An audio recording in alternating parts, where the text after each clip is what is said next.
Voici les moments les plus émouvants de cette saison NBA. Je n'ai rien à dire. Je n'ai rien à dire. J'ai vu ma mère mourir dans mes bras. Je n'arrive pas à croire qu'elle soit partie. Et c'était important. On l'a fait. Victor Wembanyama était ému, car cette saison, il a accompli des exploits inédits pour un rookie NBA.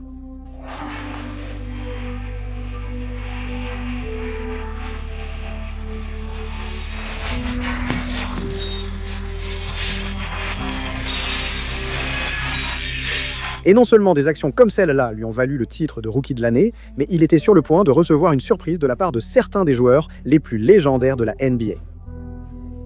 Jason Kidd ici. Attends, quoi? Vic, comment tu vas, mec? Ici Vince Carter. Yo, quoi de neuf, Wimby? Je ne connais pas beaucoup de français, mais je sais comment le dire. Elles sont enregistrées où? Salut Victor. Yo, quoi de neuf, Vic? Yo, Vic, quoi de neuf? Salut Vic, c'est Shaq. Je voulais juste te féliciter pour ta superbe saison de rookie. Sacrée saison. Je suis très impressionné par la façon dont tu t'es comporté cette année. De grandes attentes.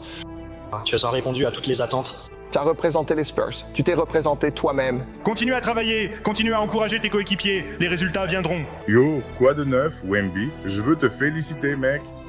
Content que tu sois dans cette ligue. Reste toi-même. Continue de progresser. Je veux te féliciter, mec. Recrue de l'année, bienvenue au club, c'est mérité.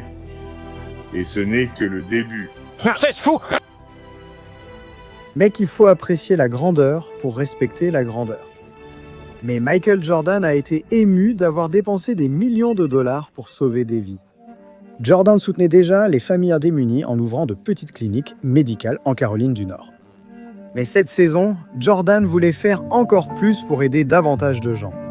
Il a donné plus de 10 millions de dollars pour ouvrir un grand centre médical offrant des soins aux personnes sans assurance ou sans moyens. Sachant que cela allait changer tant de vies, cela a valu à Jordan de passer aux informations et il n'a pas pu retenir ses émotions. C'est une belle opportunité pour moi de rentrer chez moi, et ce qui rend ça encore plus spécial, c'est, vous savez, de venir avec ma famille, et puis évidemment ma mère, vous voyez. Donc chaque fois que vous voyez Michael Jordan quelque part, c'est une bénédiction pour elle et pour mon père. Et... que dire? Elle me fait toujours ça. Il reflétait ce que ma famille et moi ressentons sur l'importance de redonner à la communauté. Nous allons maintenant le faire ici à Wilmington, ce qui est d'autant plus spécial puisque c'est ma ville d'origine. Peu importe comment vous voyez Michael Jordan, c'est ici que j'ai commencé. C'est ici que je ferai toujours partie de cette communauté. Merci, même si je n'ai pas sorti le papier. Mec, Jordan m'a même fait verser une petite larme. Mais si seulement Paulo Banchero avait entendu parler du centre de Jordan, parce que cette saison, il a été ému après avoir combattu une maladie qui a failli ruiner sa carrière. Paulo jouait son meilleur basket et n'avait manqué aucun match cette saison, jusqu'à ce que des rapports annoncent soudainement qu'il souffrait d'une maladie inattendue. Tout le monde était inquiet pour la santé de Paulo, car c'était le pire moment pour qu'il lui arrive quelque chose de grave. Son équipe allait se qualifier pour les playoffs, alors Paulo ne pouvait pas abandonner ses coéquipiers. Il a essayé de lutter contre sa maladie et a continué à jouer, mais la maladie l'affectait tellement qu'il n'arrivait même plus à jouer normalement. Pendant un match, les joueurs lui passaient devant sans difficulté. Il n'a réussi que 4 de ses 15 tirs, ce qui en fait l'un de ses pires matchs. 2 jours plus tard, Paulo a rejoué malgré sa maladie, offrant une performance encore pire.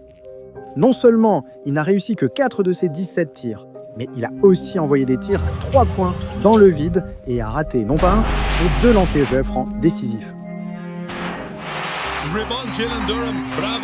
Mais heureusement, il restait assez de temps pour que Paulo se rattrape. 6 secondes, maintenant 5. Maintenant 4, en hausse. Depuis la ligne de fond, marque avec 8 dixièmes de seconde restants. Banchero restait glacial toute la soirée. Al, je sais que tu as lutté contre une maladie, mais raconte-moi cette action et à quel point c'était important de réussir ce tir décisif pour gagner le match. Et c'était important? C'était un match difficile et tu sais, je suis juste malade. Prends ton temps, prends ton temps. Oh mon Dieu, je suis désolé pour ça. C'était dur, mec, je me sens mal, j'ai mal joué. Je donne juste du crédit à mes coéquipiers, ils m'ont soutenu tout le match. Bon, d'accord, heureusement pour Paolo, au moins il a survécu.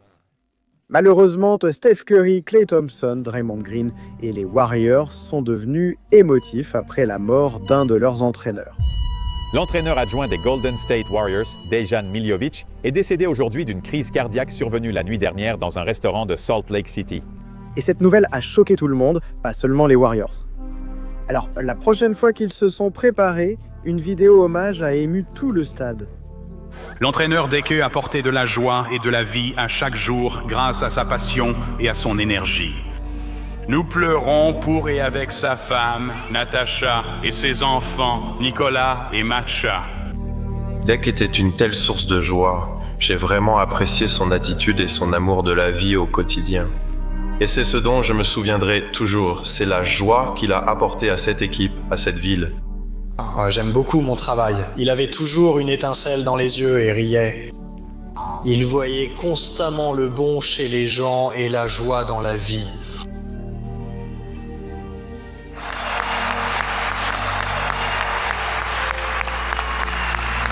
À présent, un mot de l'entraîneur principal des Warriors, Steve Kerr. Le monde a perdu une belle âme la semaine dernière. Deke était un ami merveilleux, un sacré entraîneur de basket, un homme exceptionnel et surtout un magnifique petit-fils, fils, mari et père. Ce qu'il représentait pour nous, c'était une grande partie de ce que nous sommes. Il fait partie de notre âme. Alors ce soir, plutôt qu'une minute de silence, j'aimerais que vous vous joigniez à moi pour honorer Deke, sa belle famille, Natasha, Sacha et Nicolas. J'aimerais que nous offrions tous à Deke une ovation qu'il pourra entendre depuis le paradis. Merci. Mais tous les moments d'émotion cette saison n'étaient pas tristes. Parce que Jalen Brunson a été ému après avoir accompli quelque chose dont il avait toujours rêvé. Tout ça parce que cette saison, l'homme était en feu sur le terrain. Recule, tir contesté 2 fois, il est temps de changer. Brunson cherche la faute et tente sa chance. Grâce à tous ces moments incroyables, ils ont mené à son match le plus émouvant. Avant l'un des matchs de Jalen, pour la première fois de sa carrière, il a été nommé All-Star de la NBA.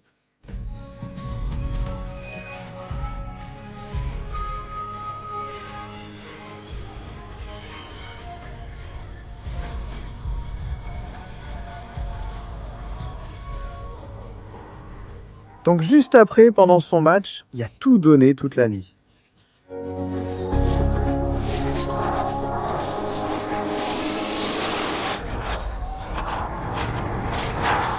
Ce qui a abouti à une fin émouvante. C'était amusant.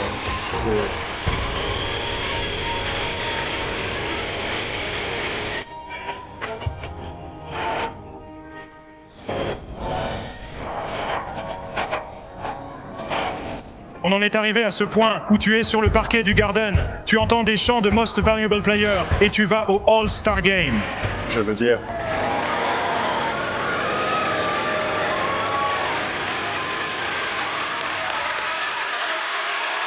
J'ai rien à dire, Merde, salut à Jalen.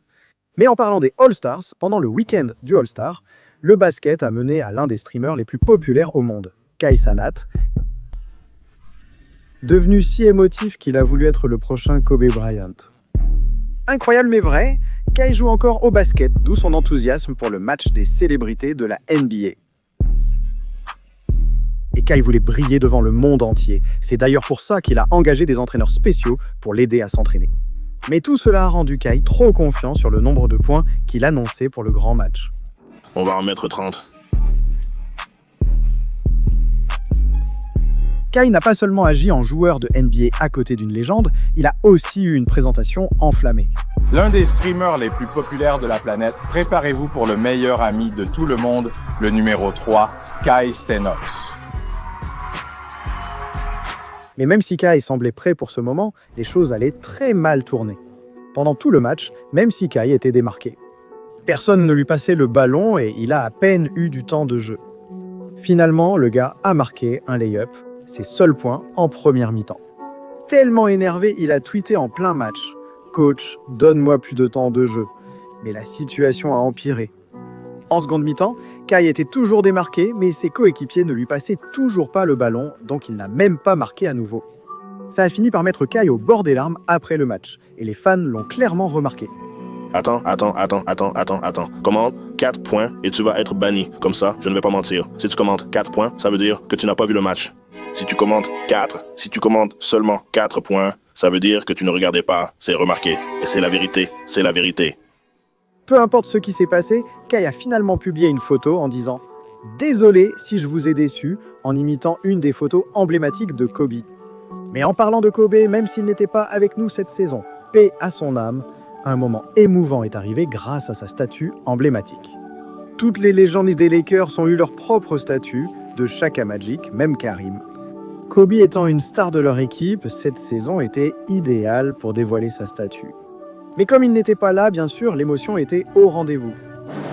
Il va sans dire qu'aujourd'hui est un jour particulièrement triste pour nous, puisque Kobe et Gigi ne sont pas là pour ce qui devrait être un moment incroyablement joyeux dans l'héritage de Kobe.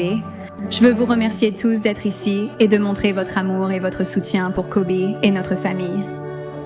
Je suis reconnaissante envers tous les fans, y compris ceux qui regardent et soutiennent depuis chez eux. Kobe a tellement de personnes qui l'ont soutenu partout dans le monde depuis le tout début. Et ce moment n'est pas seulement pour Kobe, mais il est aussi pour vous tous qui l'avez soutenu toutes ces années. Aux fans de Los Angeles, cette ville est spéciale. Kobe était très fier de la représenter. Vous l'avez accueilli à bras ouverts et vous avez été si important pour lui, pour notre famille et pour son héritage.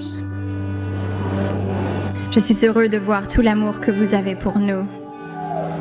Nous vous aimons aussi. Parce que les fans du monde entier et la Cité des Anges aimaient tant Kobe, il aura 3 statues devant l'arène, également connues sous le nom de la maison que Kobe a construite. L'une portant le numéro 8, une avec notre belle-fille Gianna et une portant le numéro 24. Je préfère ne pas trop dévoiler la statue avant que vous la découvriez, alors je vous laisse avec une citation marquante de mon mari. Laisse le jeu dans un meilleur état que tu ne l'as trouvé, et quand viendra le moment de partir, pars en légende. Et c'est exactement ce qu'il a fait.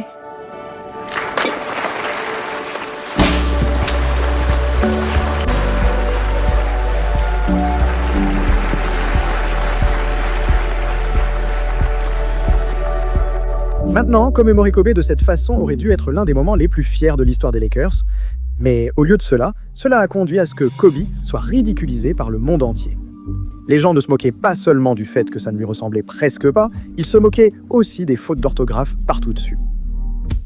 Je secoue la tête, mec. Mais parfois, cette saison NBA, les fans devenaient émotifs. Comme quand Tyrese Maxey a offert le plus beau moment à son plus grand fan. Ce garçon de 14 ans, c'est Braxton Elliott. Son père a surpris lui et ses frères et sœurs avec des billets pour Sixers Cavs sans imaginer qu'il rencontrerait son joueur préféré. Le match était terminé et tous les joueurs retournaient au vestiaire. Il marchait vers l'arrière et je lui faisais signe de la main. Je criais « Maxi, Maxi, Maxi !» Et puis il se rapprochait de plus en plus et là j'ai craqué. J'ai dit « Maxi, oh mon Dieu, Maxi !» J'ai alors commencé à pleurer et la suite appartient à l'histoire. Cette vidéo de 15 secondes postée sur Instagram par les Sixers porte la légende « Qui coupe des oignons ». Braxton vit en Ohio avec sa famille et dit qu'il bouge souvent à cause du travail de son père. Certains États où il a vécu n'ont pas d'équipe de basket pro, alors nous avons suivi les Sixers et Tyrese Maxey est vite devenu le favori de la famille. Comment ne pas aimer Tyrese Maxey? C'est vraiment une personne incroyable. Incroyable au basket. Et je n'ai vu ces joueurs que sur la télé. Donc c'était irréel de le voir en personne.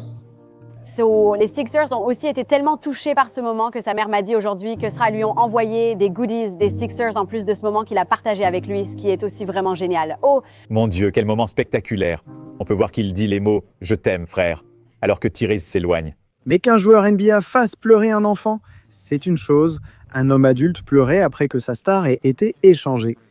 La nouvelle est tombée que Pascal Siakam quittait les Raptors pour rejoindre les Pacers. Comme il est sous-estimé, la plupart ne lui prêtent pas attention.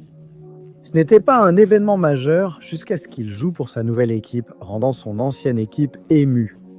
Quand tu penseras à Pascal dans 10 ou 20 ans, à quoi vas-tu penser et y a-t-il un moment qui te marquera particulièrement quand tu penseras à lui? Oui, 2 moments. Oui.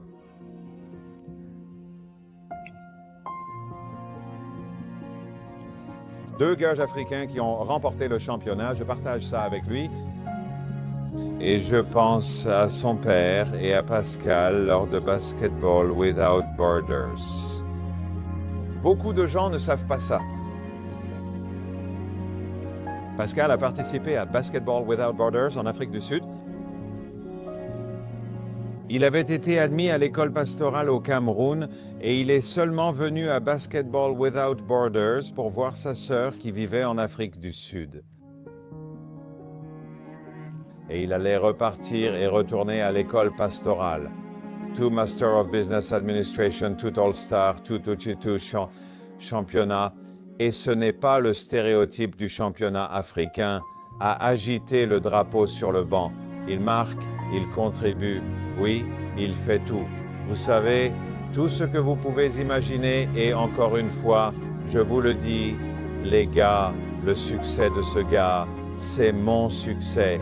Peu importe où il est. Pascal j'étais vraiment proche de lui. Notre relation n'a cessé de grandir. Vous savez, il était ici avant même que j'arrive. Vous savez, je lui ai parlé de beaucoup de choses. Je l'ai observé. Venir chaque jour, prêt à travailler, présent et heureux dans les bons comme les mauvais moments. Pouvoir lui parler dans ces moments difficiles et le voir rester positif, juste le voir chaque jour, vous savez. Vous savez, on développe simplement cette relation. Perdre quelqu'un que tu voyais comme un frère, je comprends que ce soit très émouvant. Parfois, l'émotion cette saison venait des joueurs NBA en colère. Patrick Beverley était énervé car il jouait mal comme toujours. Mais aussi parce que son équipe risquait de perdre un match de play-off et d'être éliminé. Sur le banc, il a exprimé sa colère en lançant 2 fois un ballon de basket sur les fans. Lors de l'interview d'après-match, il a manqué de respect à un journaliste. Excusez-moi, je suis désolé. Tu es abonné à mon podcast? Est-ce que je suis abonné à toi? Non, je ne le suis pas. Alors tu ne peux pas m'interviewer. Ne manque pas de respect. Jamal est ici. Tu t'abonnes? D'accord, cool. Si, c'est cool. Enlève ce micro de mon visage, s'il te plaît. D'accord. 12 secondes plus tard. Quoi, tu n'as pas... Bouge ce micro et sors du cercle, s'il te plaît. Abonne-toi à mon podcast. Ça me ferait plaisir. Merci. Maintenant, une fois que la NBA a vu le chaos que Beverley causait, ils l'ont suspendu. Le moment le plus émouvant d'un autre joueur cette saison fut lorsqu'il a roulé à toute vitesse et a failli tuer quelqu'un. La vidéo montre maintenant les moments qui ont suivi un violent accident impliquant le joueur du Heat, Haywood Highsmith. Vous vous souvenez peut-être qu'un homme a perdu une partie de sa jambe dans l'accident. Pouvez-vous me dire ce qui s'est passé?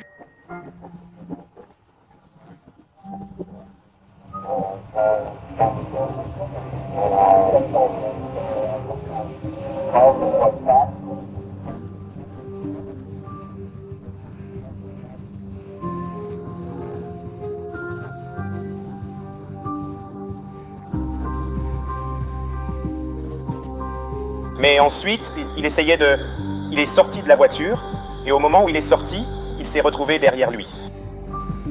Écoute, c'est un accident, mec, c'est comme ça. Ce n'est pas grave. Ce n'est rien, il est vivant. Des gens bien sont morts à cause de ça, simplement parce qu'ils étaient dehors. Mais ça va. Mec, cette situation était vraiment effrayante. Au moins, tout le monde a survécu. Le moment le plus émouvant de la saison vient d'un joueur destiné à devenir une légende NBA avant que sa carrière ne soit brisée. Toute cette situation s'est honnêtement construite pendant des années pour Jabari Parker parce que, avant de devenir professionnel, on s'attendait à ce qu'il devienne une légende. Il a toujours été le meilleur joueur de ses équipes et le meilleur espoir du pays, ce qui l'a amené à devenir un des premiers choix. Avec le deuxième choix de la draft NBA 2014, les Milwaukee Bucks sélectionnent Jabari Parker de l'université Duke. Jabari Parker Jr. J'ai tellement travaillé, mec, je vais continuer à travailler dur. Après ce moment émouvant, sa carrière NBA a bien débuté grâce à de telles actions. Jabari Parker Jr. Parker est resté discret, a rapidement pris 3 fautes, mais a réussi un beau hook à 3 points et un step back à 2 points, preuve de son professionnalisme. Parker est en train de courir pour finalement remporter le titre de rookie du mois. Mais alors que sa carrière prenait rapidement son envol, sur cette action, tout allait s'effondrer. À 3, Jabari Parker attrape sa jambe gauche. Lors du 25e match de sa carrière seulement, Jabari était à terre avec l'une des blessures les plus dévastatrices du basketball, une rupture du ligament croisé antérieur. Peu après, il s'est de nouveau rompu le même ligament croisé antérieur. Ces blessures ont réduit son potentiel, la Ligue a donc perdu confiance. Jabari a rejoint plusieurs équipes, cherchant à retrouver sa grandeur passée. Mais comme il n'a jamais été à la hauteur des attentes de devenir une star, sa carrière en NBA a commencé à toucher à sa fin. Jabari a maintenu son rêve de basket en jouant à l'étranger cette saison, où il a enfin bien joué. Mais peu importe ce qu'il faisait, au fond de lui, il n'était pas heureux en sachant ce qu'il aurait pu être. Cela a donc mené au moment le plus émouvant de cette saison. C'était ta première expérience à l'étranger. Une pensée, une déclaration sur cette première année en dehors des États-Unis. Oui. En termes de basket et en termes de vie.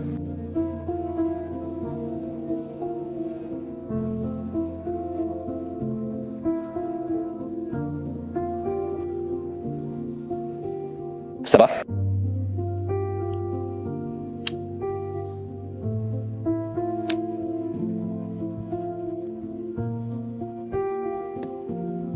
Parlons-en plus tard.